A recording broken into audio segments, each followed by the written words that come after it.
get your earballs ready. Welcome to the Greg and Tim Show podcast. Take time to sit back and relax and enjoy the show.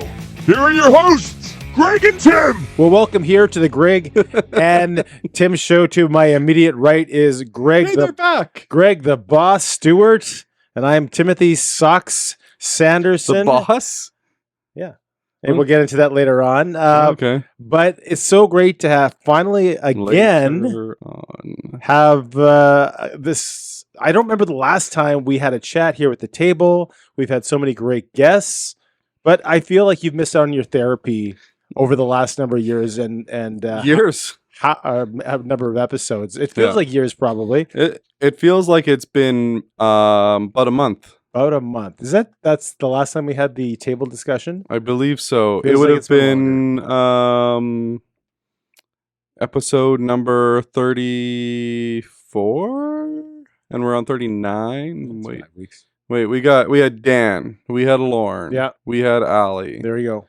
So it's been a month. Okay, well, I guess I'm wrong. Are you? Yeah. It's still a month. It's still a month. How are you doing, buddy? I'm doing good. Hey, before we get into a whole bunch of things here, I want to just let you know that this is our last ever podcast. It is? Fade to black.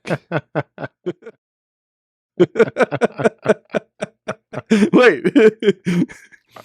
I said our last ever podcast. Bring in the special guest. It's Death. Surprise! No, I'm kidding. No, I'm happy to be at the table again. We have a pen in our hands. We have some papers to write on. Yeah. We don't have to look up at the television for notes. We are literally back to square one. And our logo is up on the wall as per usual. And before we get into anything else, okay, before I want to give kudos to you. Hats off to you. And you know what? The last 3-4 podcasts that we've done interviews, and you've done such a great job of editing them, on social media, promoting them, and you've done such a great job. I just wanted to say that before we got into anything. Okay. Thank you. Is this the love languages test here? Are you trying to just butter me up with the love languages? I just wanted to say hats off. Words of affirmation. Hats on the table. We'll get to this later too, though. We're going to talk about that later.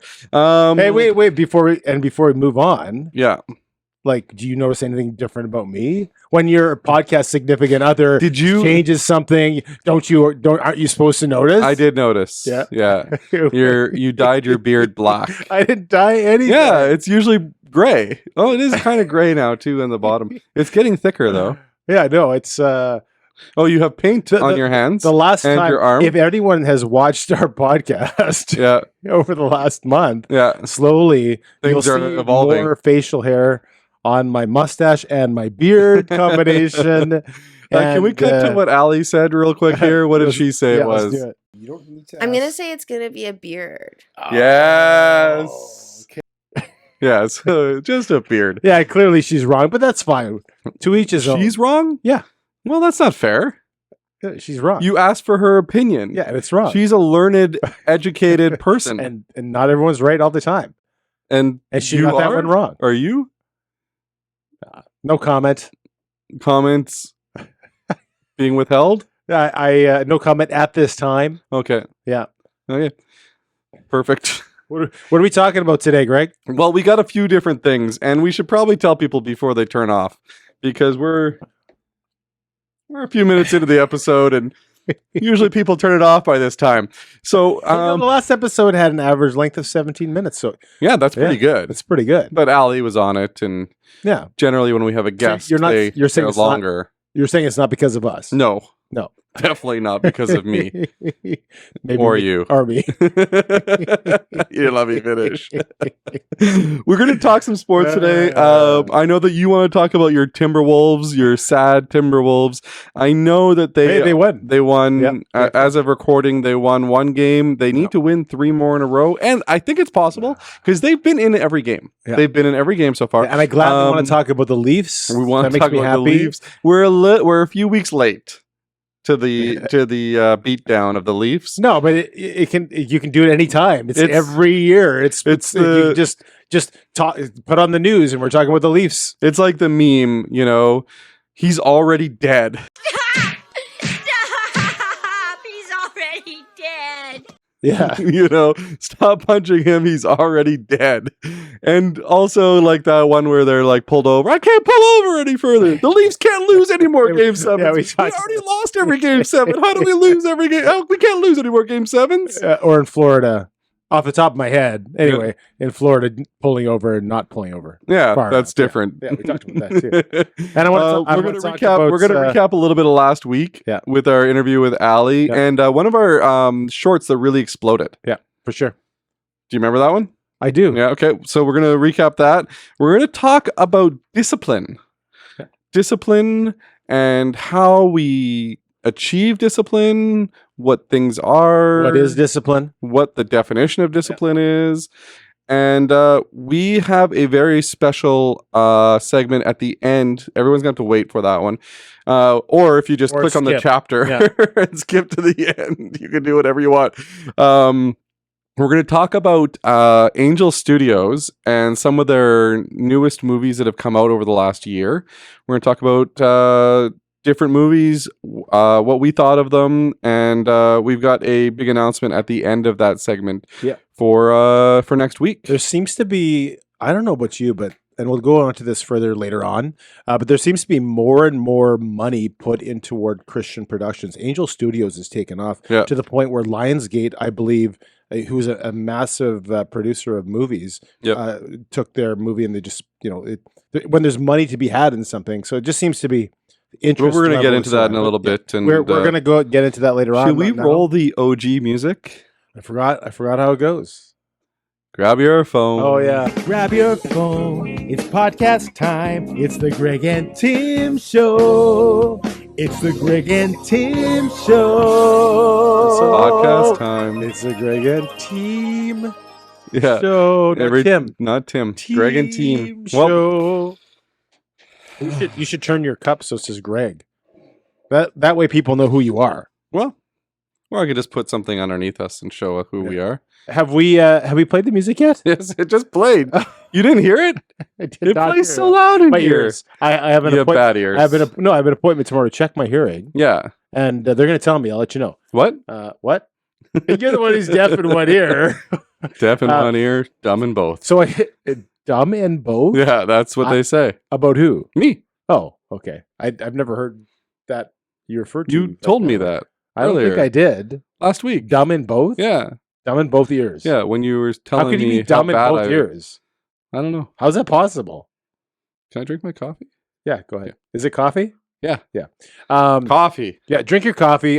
So we were talking in the intro, and I called you Greg the Boss Stewart. And I called myself Timothy Socks Sanderson because I found that our podcast and the Mafia, we talked a little bit about the Mafioso, have two things in common. Or What's probably have lots of things in common. we can't talk about the one thing. But the other thing is that they never use last names. They always have these little nicknames. Okay. So if you were part of the Mafioso, any future you guests? had a nickname and you wouldn't be called by your last name. So should we do this for future guests? Should we give them Mafia names? Yeah, well, I mean, yes. Okay. Yeah.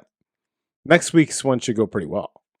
Yeah. We should ask them, do you know about the Mafia? And B, what was your nickname? B, we should give them the option. To give them themselves a nickname? I thought you weren't allowed to give yourself a nickname. Yeah, but I thought that was on frowned the upon. podcast, though people give themselves nicknames all the time. Yeah. Maybe not. They kind of made someone else give them a nickname. There's some weird nicknames out like, there. hey, psst, call me Lucky. Just do it. There's a group of people. Just call me Lucky. I got Lucky. Oh, that's my nickname, right? Then it's like Jimmy Lucky Smith. Yeah. I've only known one Mafia figure with the name Greg. I sent this to you. Yeah. And his nickname was the Grim Reaper. That works well. But you're like that one. You're the boss because you kind of set Boss things in you motion around here. Yeah. But you know that there's only two Mafia figures with the nickname the Boss, and they both were murdered. Oh, perfect. Because they got too, into their heads. And for those of you that are watching right now, I'm not actually the boss. Oh, wow.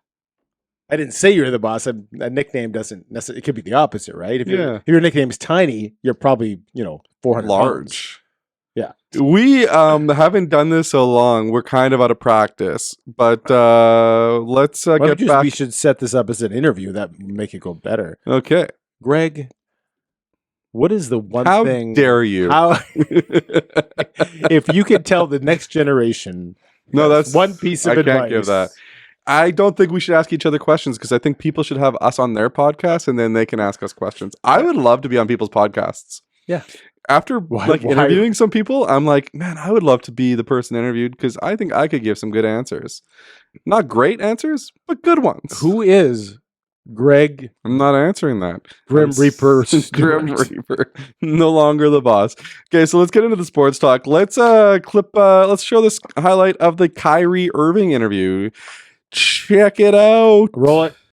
It was beautiful, Kyrie. There was 11 lead changes in that quarter alone.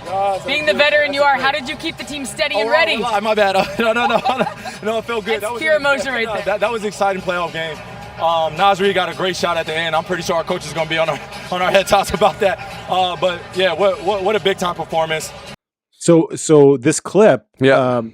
what strikes me is how very normal it is, right? It's just a Yeah. typical basketball player who has a big smile on his face. His team is He's doing a happy very well in guy. the playoffs. And the media, the person who's interviewing was very, has a big smile on her face. And this is Kyrie Irving. You remember 3 years ago, Yeah. all the controversy that was surrounding Kyrie Irving. In Brooklyn, he- New York. He was the whole rest of the seemed like the whole rest Yeah. of the But I think it's world because he hating was him, in right? Brooklyn, right? So Kyrie Irving, if you don't recall, is an interesting fella. He's first came into prominence outside of the basketball court because he said, and this is debatable, the Earth was flat, right? Is So a it lot of people- debatable? Well, we've Like by debatable, you mean that there's an actual debate? I'm saying that if is the Earth flat, Tim? if I answer me. said Is the Earth flat? no. Uh, So I'm just saying it's debatable because I know that if I said it was a foregone conclusion, you'd be like, well, let me talk and have all these people say I don't want to talk about the Earth being flat today. Anyways, and But then if you think the Earth is flat, make sure that you put it in the comments and let Tim know why you think the Earth is flat. and anyway, so fast forward to 3-4 years ago when we got into the Anywho. time Yep. where we don't speak of. Yep. And Kyrie Irving did not play basketball for a full season. I think it was I thought maybe he just more. didn't come to Canada. At least there was a portion of time where he didn't. Okay. But he was refusal to be vaccinated. yeah. And he just seemed to be, like a lot of other people, a sounding board or A just scapegoat. a scapegoat Yeah. that everyone just, as far as an athlete is concerned, Yeah. hated him. Yeah. Right. And it just seemed like that was the perspective about him. And again, fast forward 3 years, and I guess nobody Cares anymore. cares anymore. He's just back to playing basketball, playing good basketball on a team that could win the NBA championship. Could beat your Timberwolves. Yeah, well, they're up 3-1. All four of those games could have went either way. By But the time this airs, they could be done. but we know lots of people who were a lot of hate was directed toward them, but in a small segment of they might have had 100, 200 Facebook friends. This guy, by the entire world, Millions of people. millions of people, where he is kind of that figure where people just hated on for whatever reason, whether it's Millions fear, of people around the world. and- Who's that? Bruce Buffer? and And the millions. all I know is let's get ready to rumble. Let's get ready to rumble. No, guys, that's the other Buffer. For the thousands in attendance and the millions watching around the world, let's get ready to rumble! right? Okay, There's two Buffers, Bruce and Joe. No, Okay, there's Bruce Buffer and is Michael Buffer. Okay, So Michael Buffer was the original announcer that used to do the "Let's get ready to rumble." that's Right? If I remember the story correctly, and I'm pretty sure I do, Michael Buffer did all those announcements. Yeah. He didn't know he had a brother named Bruce. Really, Yeah. And Bruce Buffer found that he was really good right? at doing announcements Yeah. as well. Okay.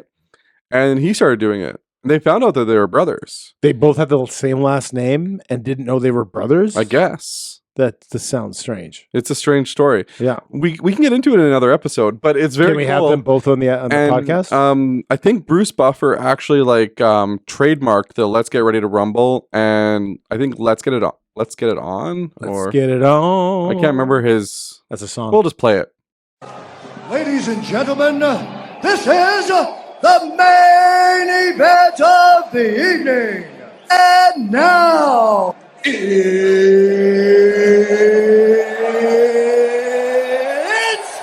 time! So that's Bruce Buffer. Let's get it That's on. his announcement. Let's not get it on. Is that...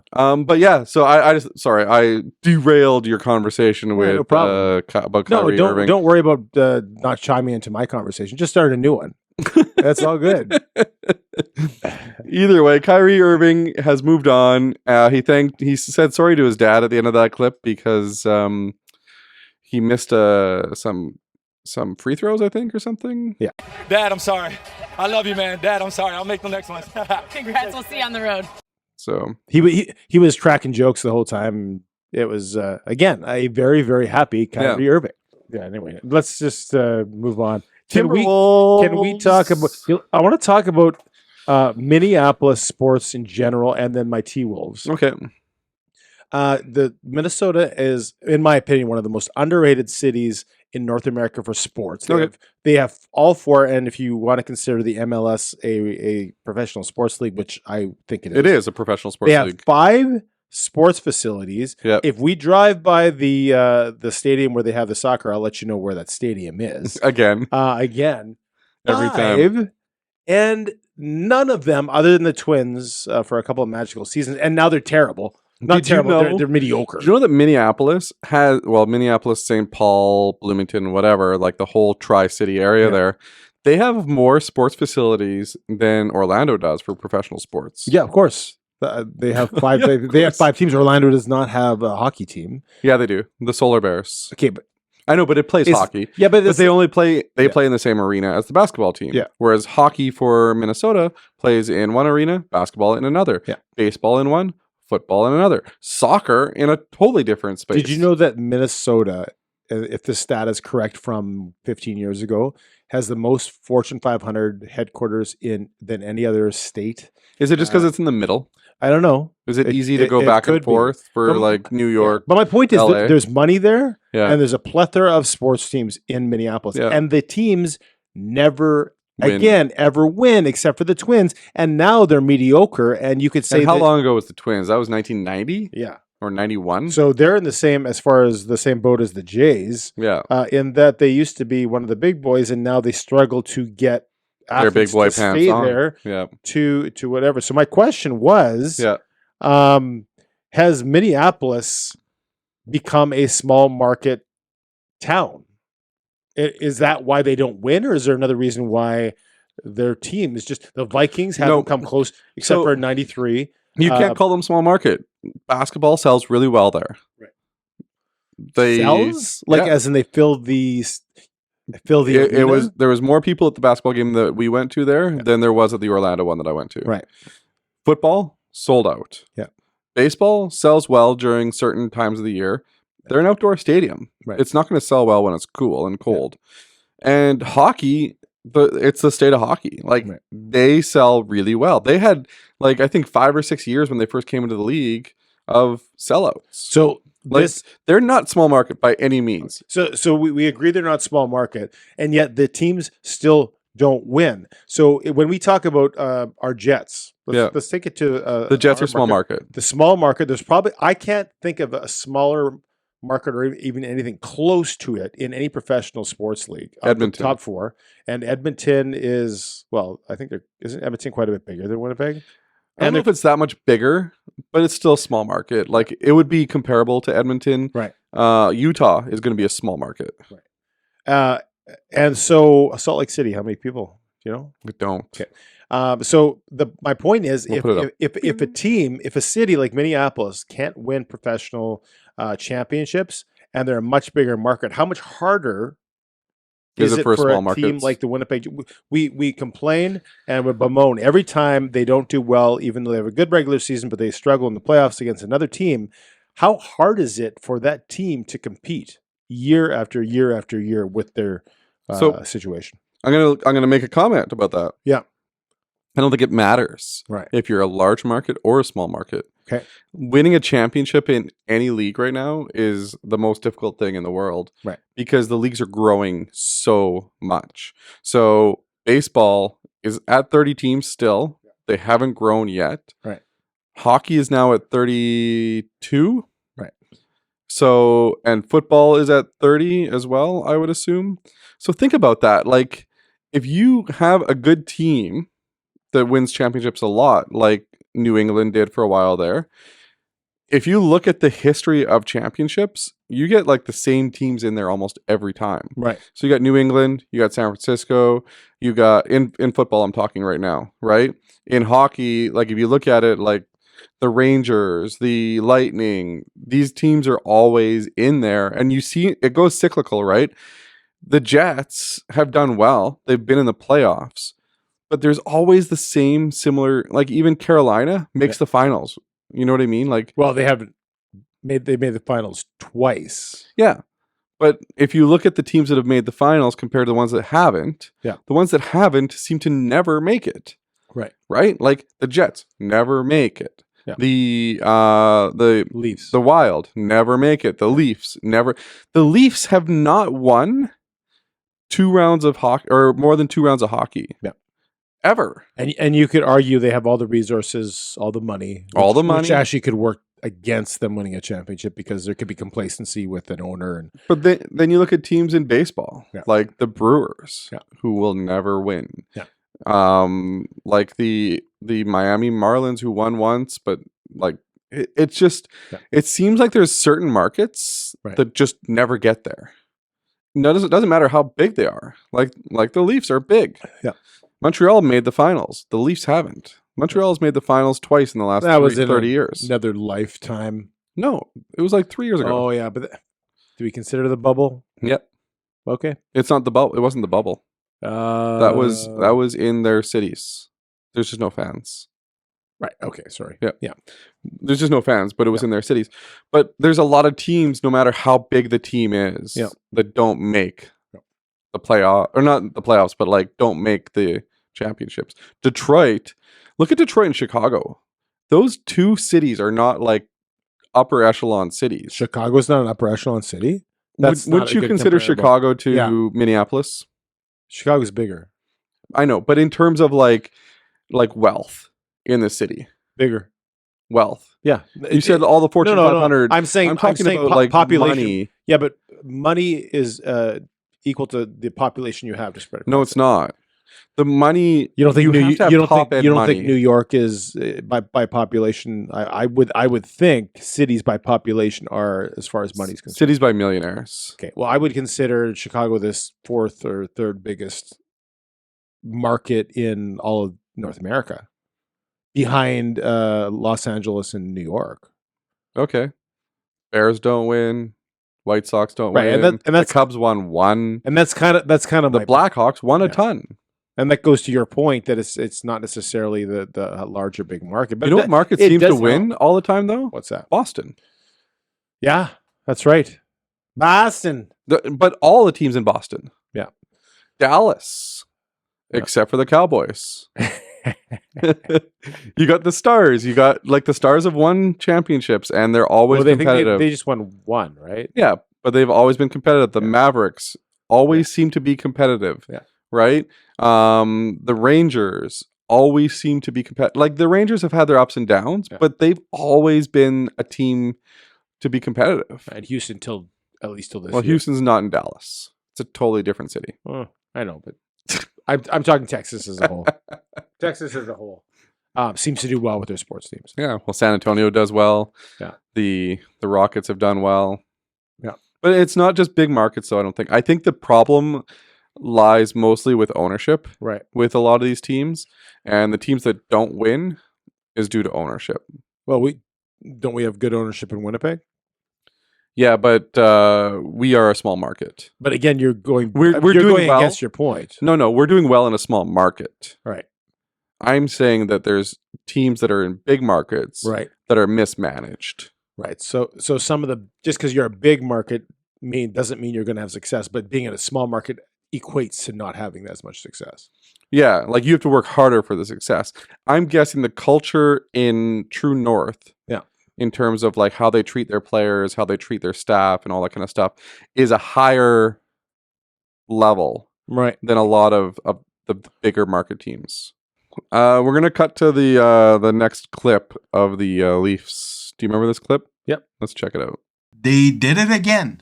The Maple Leafs lost the Game 7 against the Boston Bruins again. It's the 7th straight time they lose in the playoffs against the Boston Bruins. Ilya Samsonov was absolutely mid almost in all the games he played. And then they made a switch for Joseph Wall. He made a comeback in the series. And then for Game 7, he gets injured at practice. Austin Matthews was back in the lineup as well. And yeah, the Maple Leafs were 1-4 with Austin Matthews in the lineup. And the Maple Leafs are 2-0 without Austin Matthews in the lineup. So it's the proverbial Game 7 for the Toronto Maple Leafs.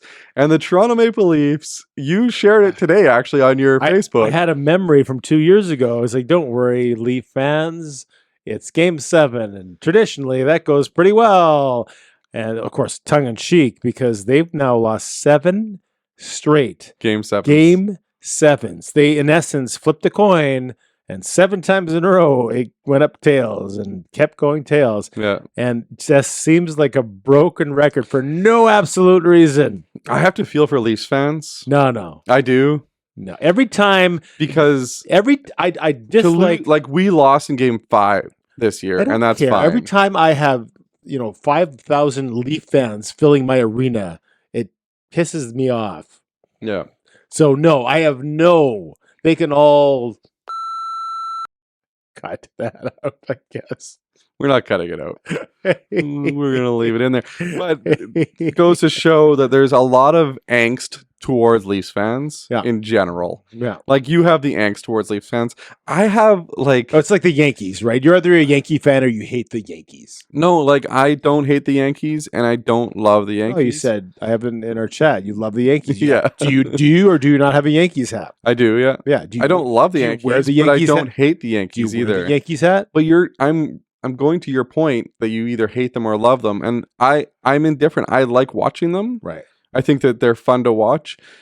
Lately I've felt sorry for Leafs fans. Okay. As much as I dislike them coming into our arena, and I dislike their arrogance, and I dislike their anger towards a lot of things, I feel bad for them. Right. Because I would rather them lose in Game 5. No. I would rather them get swept. Now that would be funny. Okay, wait. Right? I think But losing 7 Game 7s in a row, that's gotta be like that's heartbreaking. Well, I don't know. If I got swept, that'd be heartbreaking too. Nah. I think didn't the Lightning get swept one year, and then the next year they won the Stanley Cup? Yeah. They got swept by the Blue Jackets. They had all and then those they won- Tampon Bay only last one round or whatever, right? Or only last 4 games. Remember those signs? Yes. It was against Columbus. Yeah. It was against your hero, Patrick Laine? No, the other guy. Jacques Martin? No, the Jean-Luc Dubois or whatever. What's his Pierre-Luc name? Dubois? Pierre-Luc Dubois, yeah. Jean-Luc Picard? Remember he had that one, he was great in that first round when they swept Tampa. That was his rookie season, I think. Yes, he was, and then since then, right? But that was There's rumors that if the playoffs end early enough, they can buy out Pierre-Luc Dubois for like pennies on the dollar. They've said they're not buying him out. Yeah, well, we'll see. Officially. But the season hasn't ended yet either. Yeah. But they'll have, if the season ends on time, they'll have like 24 hours to decide if they want to buy him out. Right. But the problem is he turns a certain age during the playoffs. If the playoffs go 7 games for every round. Yeah. And he'll pass that age that they'll have to buy him out at almost double the amount that they'd have to buy him out for. So it's very interesting. Anyway, that's the sports talk. If you sat through that, I appreciate it. But if you didn't sit through that, I understand. Let's Let's move It on. was sports talk with other talk too. What's that? We had What Michael was that Buffer, sentence? Bruce Buffer. Yeah. Sports talk with other talk. Yeah. Let's talk now about going back to last week's interview. Why don't we roll the clip? There was a study that I found pretty exciting. They said the part of your brain that you get anxiety from is the same part of your brain that has gratitude. You can't be grateful and anxious at the same time. So then in the Bible where it goes, instead of being anxious, be grateful. It's so, when you told me that, crazy to think that they were calling out legitimate things that scientists have found out about. I like that a lot. Yeah. Did you show Jasmine that video I or those haven't. people? Because she just sent me a clip from them or from that guy like a Okay. couple days ago, and it was talking about like how we spend time worrying and essentially how that can go into like worshiping the devil rather than worshiping God, and so worrying is like a product of that. So it's the same dude, which is really interesting. So we had Aly Raposo on. It was a great interview. Yeah, it's doing well. So that clip, I sent it to you, and I'm confused as to the comments on the clip. Right. Do people just want to be... Are you confused, or would you use a different word? Perplexed? I think that's... Because I'm not confused. No? I understand. No. Okay. Are Can you explain to me why everybody accepts anxiety? So... when there is not a cure to it, but there is let me say the term everybody. Yeah, you seem to indicate that everybody and their whatever had comments going one direction. There was a couple that were very supportive of there it. was one. I thought there was two, but okay, maybe two. And for the most part, they were saying it was pushback against the comments that we made, or that when you showed the video of George Janko, saying that you cannot be both grateful and have anxiety at the same time because they come from the same part of the brain, right? That was correct.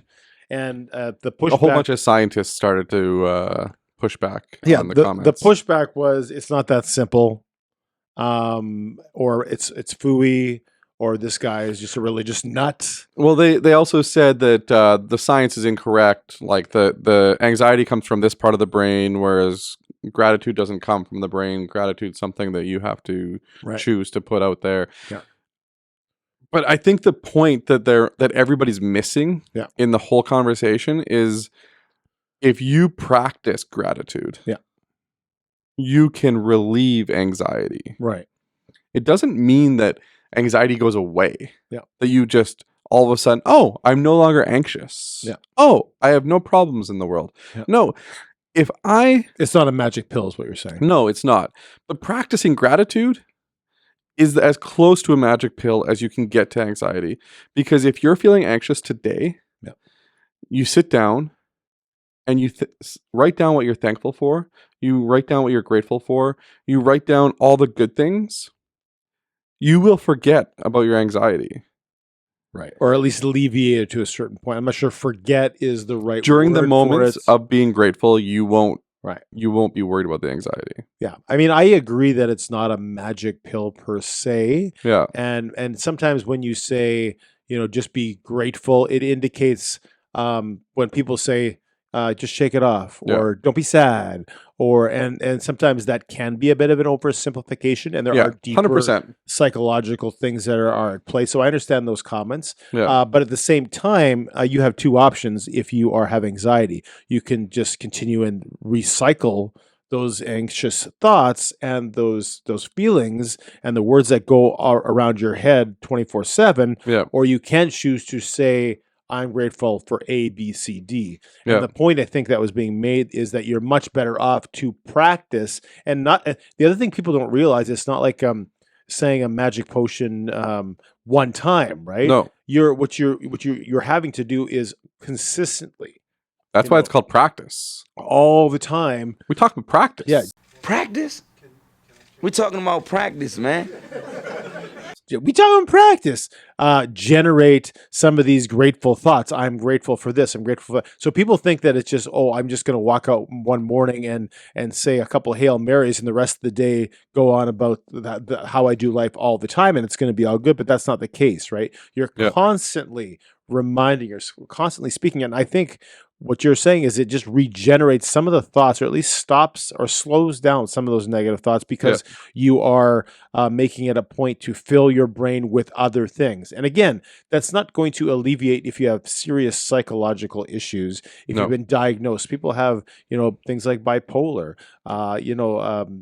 just different things that are very serious that you have to either medicate or deal with, talk therapy, whatever it is, right? And the last few guests we've had have talked about the fact that, we do use the medication that you need, but there's also a switch in your head that you have to also consciously be aware of. And we have to separate some of these more serious mental issues that people are diagnosed with sometimes the thoughts that we allow into our heads. Like sometimes it's just that we aren't taking control of those thoughts, right? And that's what we're talking about, right? There's two separate issues here, right? And I think that was one practice, not a magic pill, but one practice that someone could do to maybe have a healthier mental thoughts on a day-to-day, minute-by-minute basis. Yeah, right. For sure. So I that's my.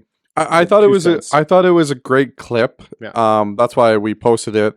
I thought that George Janko did a great job of kind of explaining what his thoughts were on it, and Aly's response to it was very good as well.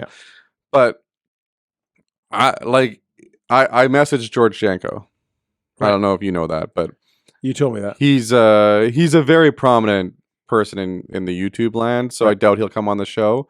But if he's listening right now, if he's listening to us talk about him, but what if he come on the show? What if he did do the show? We'll do it remotely. Or he's got to come here. Or George, you can fly us out there. Anyways, if George is listening, we'd like to be on your podcast, or you could be. No, we're not going to be on his. He's got like such great guests. He's interviewing some good guys, but we would like to interview him and talk to him about some things. And I think that would be fun. George. He's First name basis. He's got a great name too. Janko. George Janko. Yeah, that's all right. It's no Timothy Socks. It's no Timothy Socks. It's George. Way too close to Timothy Socks. Let's give him a Mafia name right now. George, the Enforcer, Janko. Informer. George the Informer, Janko. That's not no. Informer is like a horrible name for a mafia figure. They get killed for being informing. But he and is informants. You might as well call them informants. Yeah, George. That's terrible. That's the absolute worst mafia. You know why I give him that name? Why? Because he's talking to people and he's informing them on his beliefs. But informant means talking to the police. Yeah, well, you can't have that mafia name. Well, maybe he is. That's not good. Well, no, that's a terrible name. I don't think he's in the actual mafia, though. No, we're giving mafia names. Yeah. That's not appropriate. He's sponsored by Celsius. Well, there you go. Can we get Celsius on the show? Yes. Do you know what Celsius is? It's not Fahrenheit. No, it's a drink. Exactly. I know it is. Oh, I know it is. Hey, it's been a while. Let's play it. Let's play it. Okay, hooray. It's time for the topic of the day. Hip, hip, hooray. It's time for the topic of the day. Not at all the sound it makes. It's not. Your hair's looking good today. Thank you. Yeah. Coiffed. Very good. Anyway, we're going to talk about I brought this up to you like a month ago now. Yep. And it's been a month because we were supposed to record and we didn't, and then we've just been posting the interviews. Yeah. Pastor Robert Madu from Social Dallas. Dallas again. Yeah. Home of the champions. Yeah. He really rails on your Timberwolves. Yeah, he did. But actually, during the message that we were talking about now, he said he's asking for prayer for the Cowboys. Do you notice that at the beginning? Who need serious help and prayer. Yeah. I think it's more so because of their fan base. Really? Yeah, their fan base Their is fan base specifically from horrible. Canada? Small market Canadian cities? Their fan base from Winnipeg. Royalwood, to be precise. That's not Do you precise. want me to give the exact address? No, but it rhymes with Sean Roos. No, I was just going to bleep the whole thing out, so you don't have to rhyme it. So, Robert Madu, who just ran the marathon, I think in the past week. Yeah, what did he run? He never said. Did he run a 5K, 10K? He said he 12K? ran the marathon, but like 2 weeks before, he said, "Well, it's downgraded to the half, and it might be less." And then all of a sudden, he's like, "Oh, I finished the marathon." I don't know. I question it. Maybe we can get him on the show. Yeah, I'd like to get him on the show. So he is the pastor of a place called Social Dallas. Me and my family visited there last year. Amazing atmosphere, friendly, excitable. Excitable, is that a word? Yeah. And just overall, like, just a great presence in that building with the people, The security. the secure. There's a lot of security there. Very secure building, which is good. But also it's Dallas. Yeah. Right? Like, it's expected in the American cities. In Texas, everybody carries their weapons. But anyway, that's beside the point. So he talked on this this clip that we're going to show here about discipline. So let's just show the clip real quick, and we'll go from there. Your current level of discipline will not sustain the leader that I'm calling you to be. Your current level of discipline will not sustain the leader I'm calling you to be. Ladies and gentlemen, that word is still indelibly etched in my mind and my heart and my spirit. So much so that even today in 2024, I am asking myself, does my current level of discipline sustain the leader that God has called me to be? The power of discipline, not my current level of gifting, not my current level of talent, not my current level of charisma or anointing, because how many of you know talent, gifting, charisma, and anointing will only take you so far. Nothing great in your life will happen without nothing great will happen or be sustained in the kingdom of God without you have to have discipline. So yeah, we both watched the. It was called "Hurt So Good." That was the Hurts title so good, of yeah. the. It'll be linked below. Yeah, of the message that he spoke about a month ago. Yeah. And he talks about discipline. He was saying that without discipline, it's very difficult to live a life that's worthwhile. He talked about how there's always everyone has one area that they're undisciplined in, whether it's finances, whether it's physical activity, whether it's controlling your mind, things of that nature. Everyone has that one area that they struggle with. And he went on to some definitions of what discipline is. But then we had some questions that we had that maybe we could discuss here in this format. What to you, I'll ask you the question, what is discipline? What is the definition to you? The definition, that's a good question. I didn't look that up. And why do people push back at it? So I think discipline to me is the ability to do something on a regular basis that is of positive impact to your life. How's that? Does that sound good? The definition to me is the ability to do something on a regular basis that has positive impact on your life. Yeah. The one that I got from what he was saying was, and there was a few that he said. He said discipline is love. That was one of the statements that he made. Yeah. That was a pretty powerful one near the end of the message. But he also said discipline is delayed gratification for gratification later on.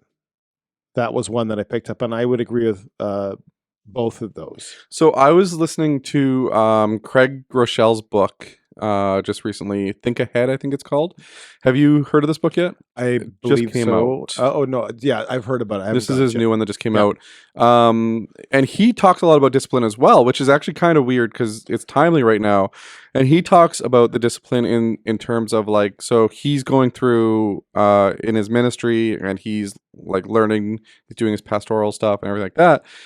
And you know, he talks about like sex before marriage, right? The discipline to not have that, the delayed gratification, right, in order to have something that's greater at the time of being married. And I think Madhu touched on that too during the message. Okay. Specifically as a point. And then there's also, he talks about discipline for a lot of different things in this book, which is kind of funny. The book is called Think Ahead, and it's more so about the fact that, like, think about your future before doing something that may change it. Right. If that makes sense. Well, you're counting the costs. You're counting the costs either now or counting the costs later on. Right? Yeah. Do I eat unhealthy and enjoy my life, and then there's always pain somewhere? Yeah. It's either pain for having the kale salad, which I don't need to have kale salad, but making the right choices now, that pain, versus the pain of, when I'm 60 years old, not being able to walk up a flight of stairs because I've made those unhealthy choices, right? By the way, health now, if you haven't noticed, in the last 3 to 4 years, the amount of churches that are talking about health, not just physical health, but mental health, is like almost every month we're talking about some type of health. And I think we can transition health into discipline as being part of the same subject, right? And so, I think that's quite interesting as far as that's concerned. So is discipline a bad word? So in today's culture, then? So to me, it can be constructed as something like, for me, I compared, I think, the words budget with diet. Remember we talked to Adam Bighill, and I said, I think budgets really help just because it's very tangible. So for me, I'm just going to cut you off there. Yeah. As soon for a spender, as soon as we hear the word budget, and this happens to me, as soon as you use that word, it's like a keyword that makes my brain go spinny, spinny, spinny, and I just tune out, because it seems like like for someone who likes to eat, it seems like the word diet. It's like a curse word, right? For me, when I say budget, it's like someone who has issues with overeating saying the word diet. Diet has a negative connotation, right? Yep. Or budget does too, right? Where it's like you think it's restrictive, right? If I can't eat these things, if I can't spend this money, I feel like I'm restricted. So for me, go off in your head. So for me, and I'll throw myself under the bus, or be honest, in that I say that the one area that he said there's one area that, and maybe people disagree with that. Maybe people think there's not one area. Maybe some people are disciplined in every single area of life. But for me, I would agree with him and say the one area that I can lack discipline is for spending, right? I won't, or at least in the past, haven't saved enough, and I've just spent everything, right? And there's certain psychological whatever reasons, that maybe when I grew up I didn't have that much, and so I'm worried that if I don't spend it, I'm not going to be able to do those things and have those things, right? That's my one area, right? But whereas when we talk to somebody that says, well, where's, you're always going to spend money, but where is your pain? Is your pain now to save it, and then you can enjoy it later? Yeah. When you have lots in the bank and you can do all those things, where do you choose your pain? Yeah. Right. So that's my area, and that's, if I'm talking to myself, that's what I tell myself. But yes, it can be a negative word. It shouldn't be, but it can be. Discipline. How about this? Is it bad to say? You can't even say. Can you say I discipline my kids? Yeah. I think that word is taboo. I think discipline is a taboo for discipline. We'd say no. We don't call it discipline, because now in our generations we don't call it discipline. It's self-directing. I've never called it self-directing. It's discipline. To me, it's discipline. But that is the trend. But I think I'm different than you, maybe. No, I'm not. Or maybe I just don't listen to that stuff. I'm not saying I agree with it, but that is the trend. Discipline. We don't discipline our kids because that has a connotation. You're bad. You sit in a corner. 30 years ago, we got the strap. Well, we don't do the strap, but we do discipline our spoon kids. Or whatever it is, right? Like, there will be a time where one of my kids is having a meltdown at supper, and I'll literally just say, go sit in your room, and you can come back out as soon as you're calm. And someone would say that's self-directing. That's not discipline. It's discipline. You've redirected them. No, it's discipline because I'm disciplining them to understand that when they're upset, they need to take a moment to breathe, to relax, to reflect. Right. They're creating a discipline. Yeah. Maybe I'm working on creating a discipline for them. Right. But the discipline is when you're upset, Don't just scream and yell and throw your hands up and ask for everything for yourself. No, take a moment, gather yourself, breathe. So you believe discipline is not a verb? Because discipline means, to someone would say discipline is an action that you take against someone, a child. Discipline is definitely a verb. But when you said discipline, you said create a discipline in the child. Yeah, discipline is a verb. In that case, you are not doing an action, you are teaching them a lesson. I'm teaching them how to be disciplined. Right. And I think that's slightly different. And discipline, I still think it's a verb. Okay. But one of your questions here was, does everyone have one area we're not disciplined in? Right.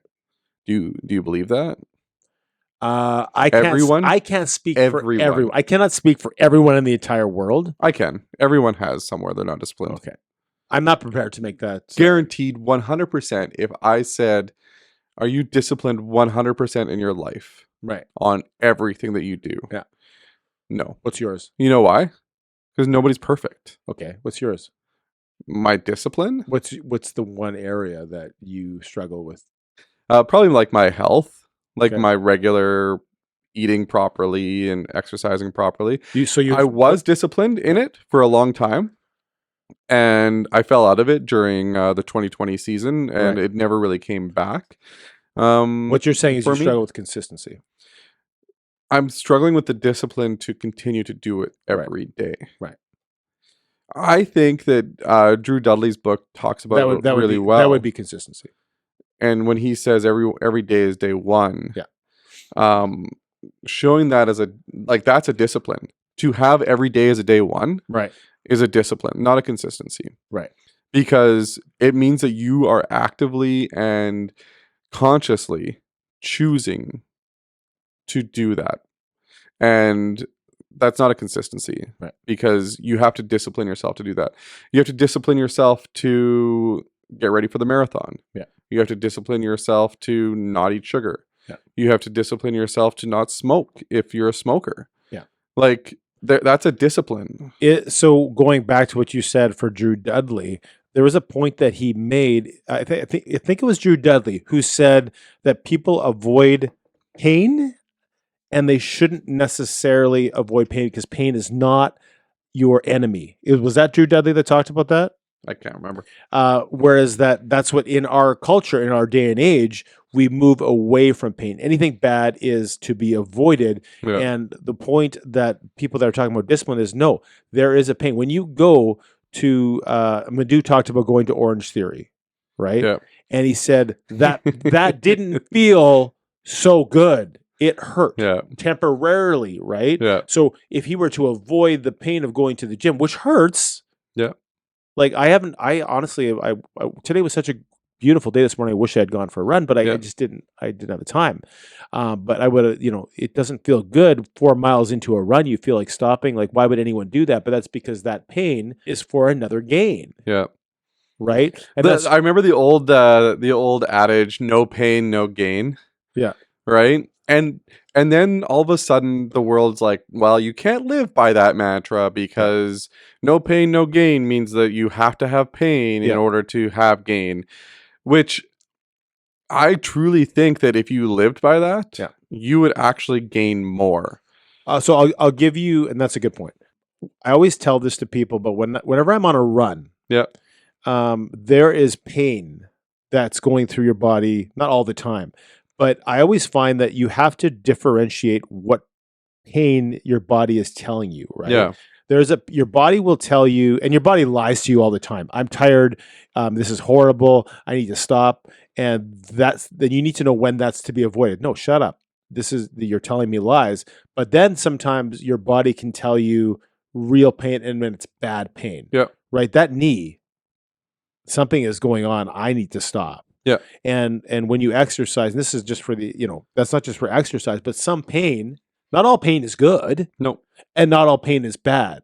It's your We talked about that with Dr. Dan a little bit. It was Dr. Dan, sorry. And he was saying that your body's reaction to pain sometimes is a healing reaction. Yeah. Right? And sometimes you have to not take that Tylenol. Yeah. Because your body is reacting to the pain, and the pain is actually healing you as opposed to He talked about hurting you. it was a warning signal. Yeah. In the car analogy, I said that, when it says all the engine The lights check light up, engine light. and you said, all my check engine lights are on. Yeah. Yeah.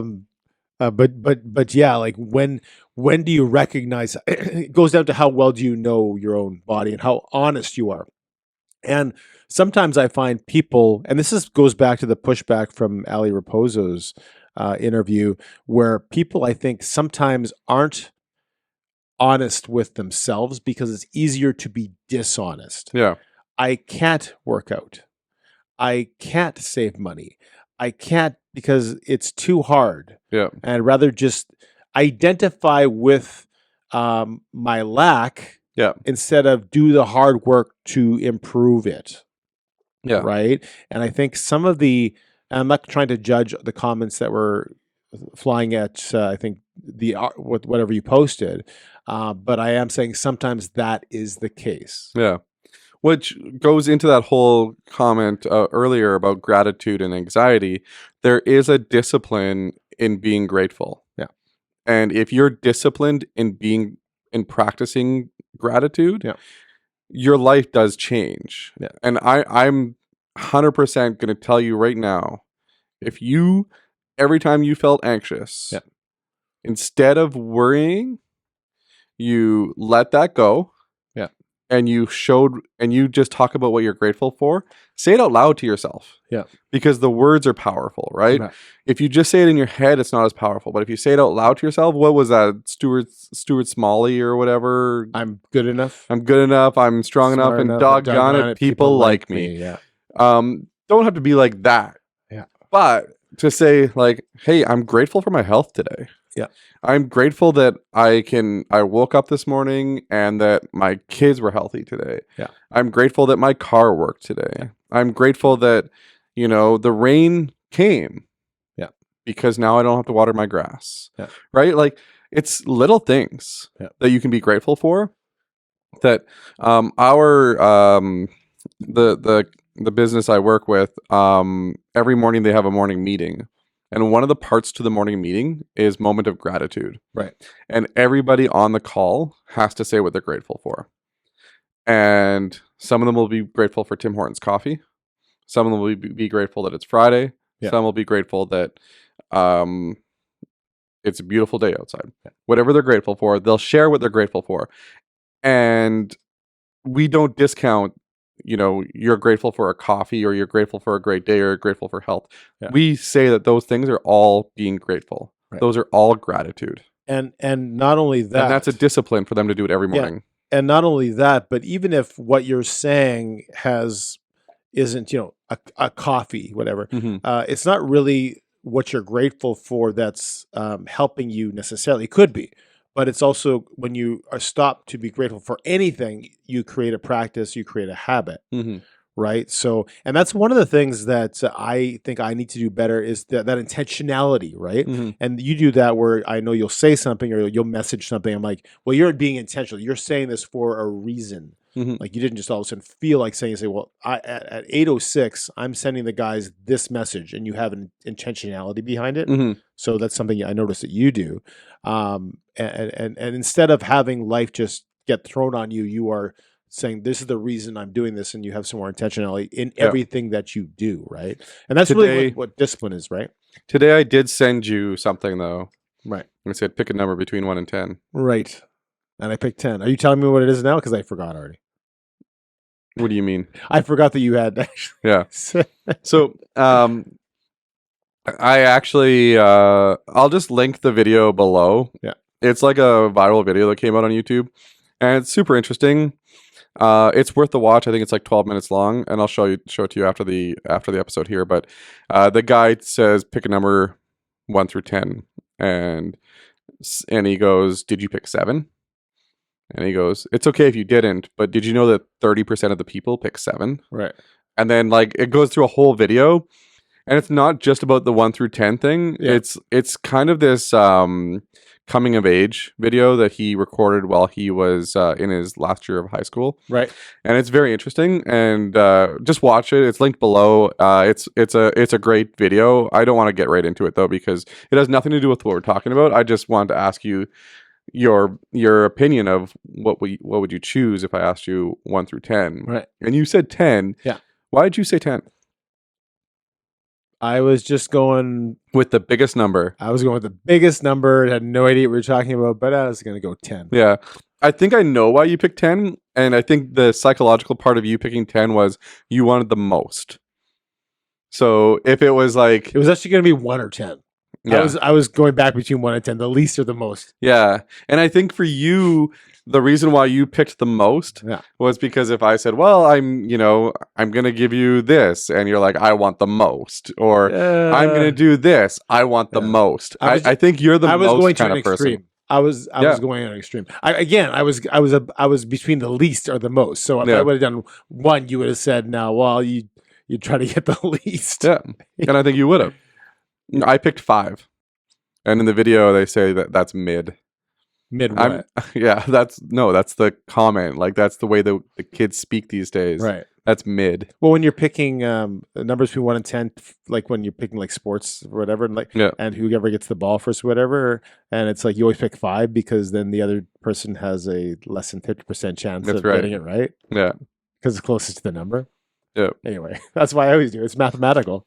I picked 5. I don't know why I picked 5. It's just when I watched the video, I said 5 in my head. Well, I think that it's mid. 5. I have no idea. I'm not even going to take a guess at it. No, me neither. Anyways, the video is interesting and it's totally off the topic of discipline, but I do appreciate the word discipline, and I do appreciate the thought behind discipline, because I think if I could be more disciplined in certain areas of my life, I could change the trajectory of what I'm doing in terms of like my health, in terms of like my just overall mood in a regular basis. Right. And I think that discipline in food will help both your health and your mood. Right. Right. And I think that some of these things will go hand in hand.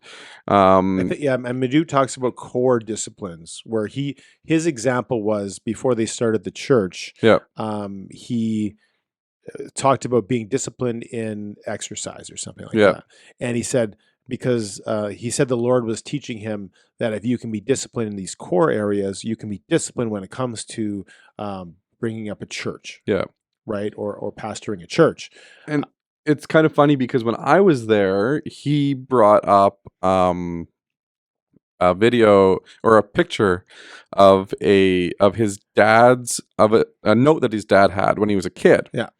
And it had like rent, Yeah. It had groceries, car, gas, and then tithe, right? Like he had all of the spending, his discipline in money, written down. Yeah. And he still had that piece of paper. Right. And I thought that was very interesting that and his dad taught him a discipline. Yeah. In like, this is what we spend. What we make, we have to also save. Yeah. What we make, we have to also tithe. What we make, we have to pay our bills. Yeah. But we have to do all of them. And that's the discipline. And that's not only intentional as far as your personal life, but intentional about bringing your next generation up too, right?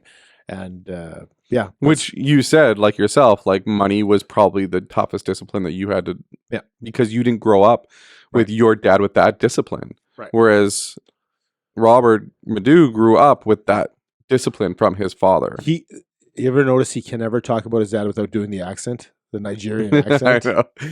I sat beside his dad. I know you didn't realize it, and I didn't even know it was him. Yeah. So his dad, and he talks very glowingly about his dad, and it's a good thing. Yeah, we're going to be going in February, making it a point to go to his church, Social Dallas. Yep. Like the 24th or something, some one of those. Maybe get mid February. Mid. Well, that's not how they use the word mid. Mid? They use the word mid like if you're like a 5 out of 10, you're mid.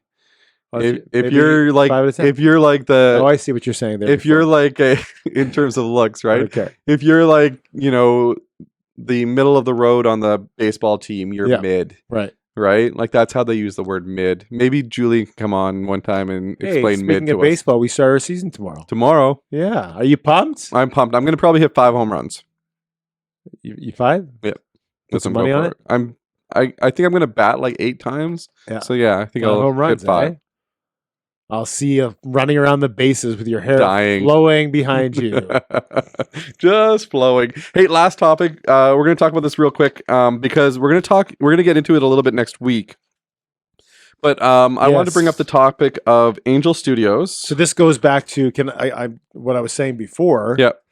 And this kind of goes back to the discipline thing too. But it seems like there is more a return to spirituality, return to religion, return to the roots of where people used to be. Yep. I don't know if it's just because we've talked to some guests that have said, I'm reconsidering the religion of my parents, my grandparents, and coming back to it a bit. And I could be wrong on this, could be very wrong. Yep. But it just seems like that. I think you might be actually. So do you want to know why I think that? Why? You can tell me why I'm wrong in a second. But the other thing is, and I mentioned this before, Angel Studios has come up. I don't think I've ever seen so many well-made Christian movies. Yeah. That I've seen in the last 3 years. I've never seen, and not only well-made equates with money.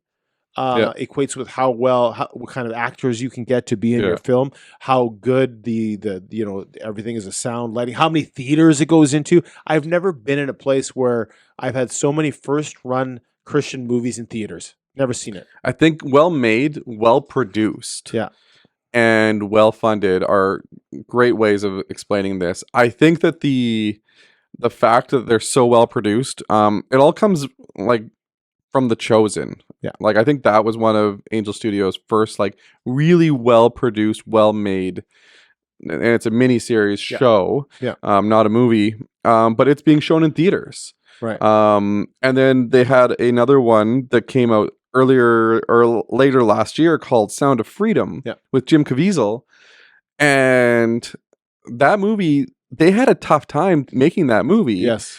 Because nobody wanted to touch it because of the topic about it. The topic, the individuals behind it. And the power behind those individuals. Yeah. But they got it made, and Angel Studios got it distributed, I believe, which got them into theaters. Yeah. But even in theaters, they had to push really hard to get more people to see it because they couldn't get into screens. Yeah. Right? So one screen would have it twice a day. Yeah, and they would be like, it's for a week. And then it'd be like, oh no, it's we're really gonna have popular. it another week. We're gonna have it another week. And it kept getting, we're gonna add 3 showings instead of just 1. And if you know anything about movie theaters now, if you can fill a theater, they really don't care. They want to make money, and the people sitting in the theater, since whatever, how many years ago has been difficult. Right? And the other thing about movie theaters now is that they really need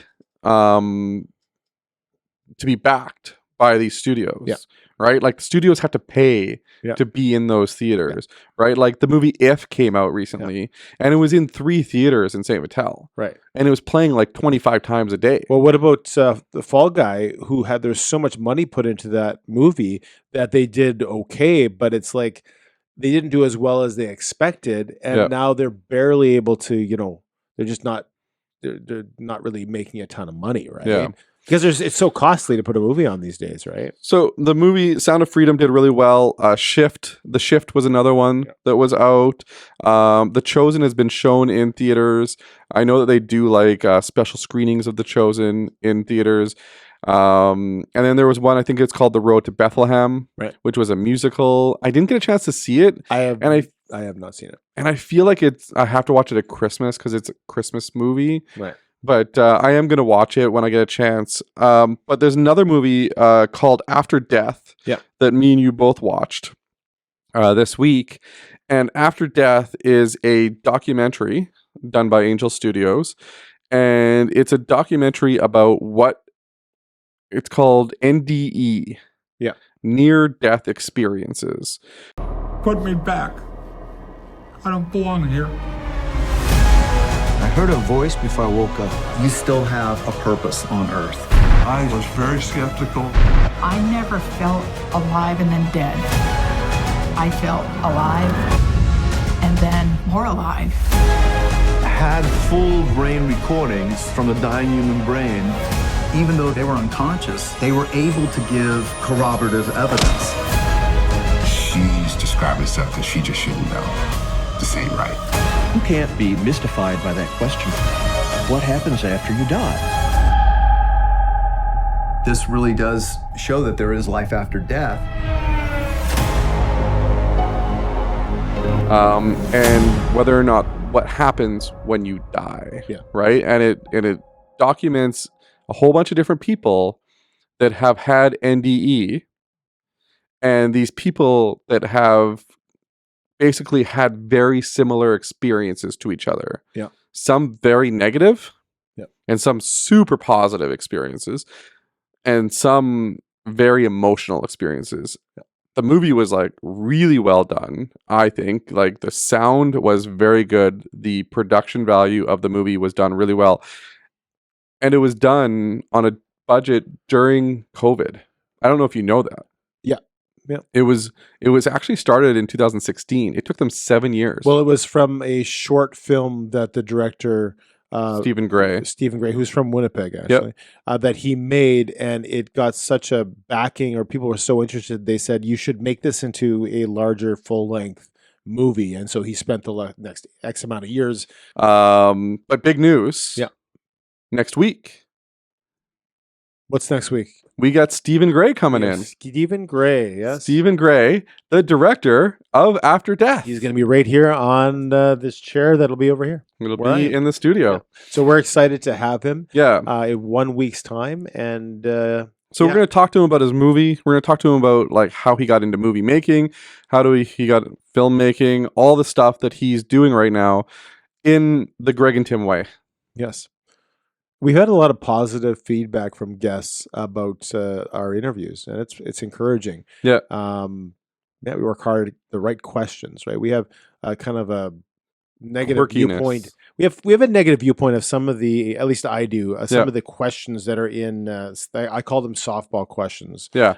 For an interview that really don't really get at the heart of the matter of anything.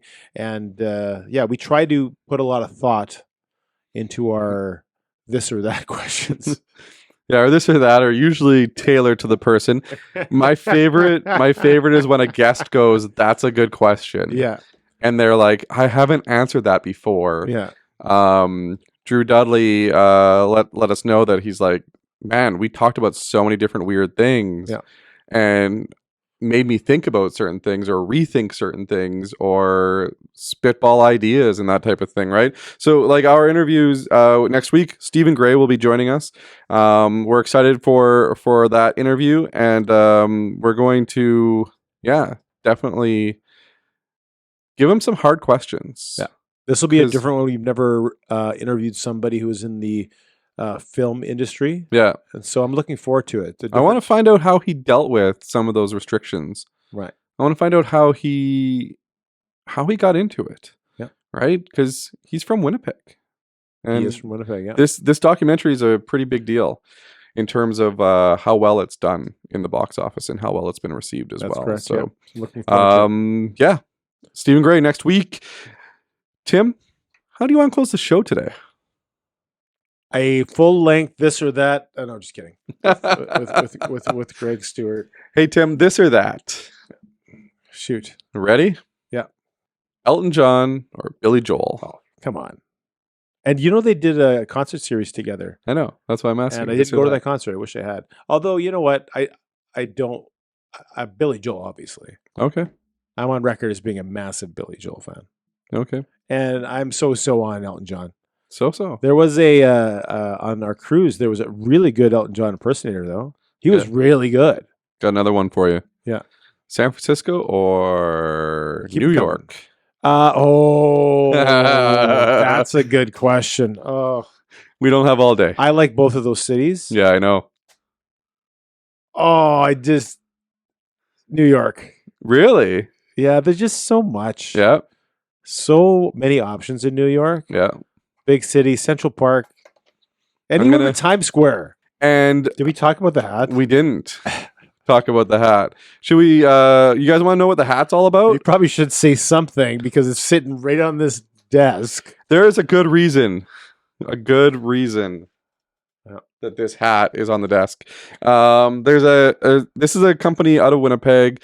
I met him over the weekend. I got this hat from him. He is having an autograph signing. He's not signing autographs though. No. Well, he might be. We don't know. He could be.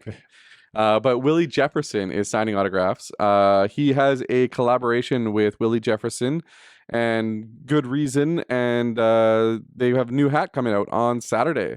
So at the mall, the Kildonan Place Mall at Haymad & Co., which is also affiliated with Jasmine Lane, they will be selling these hats, and Willie Jefferson will be signing autographs. Yeah. And it's for a good reason.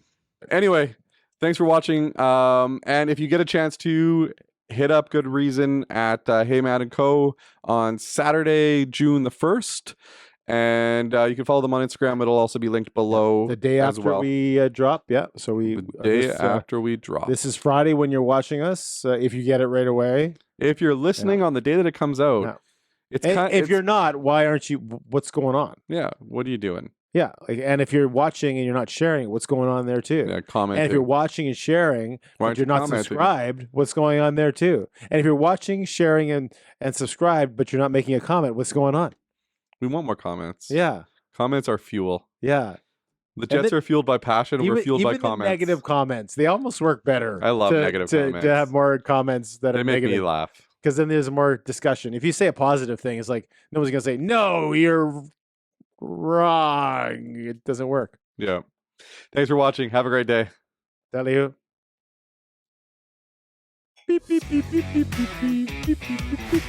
Thanks for watching the Greg and Tim Show podcast. Don't forget to like, subscribe, and share with all your friends. Sharing is caring.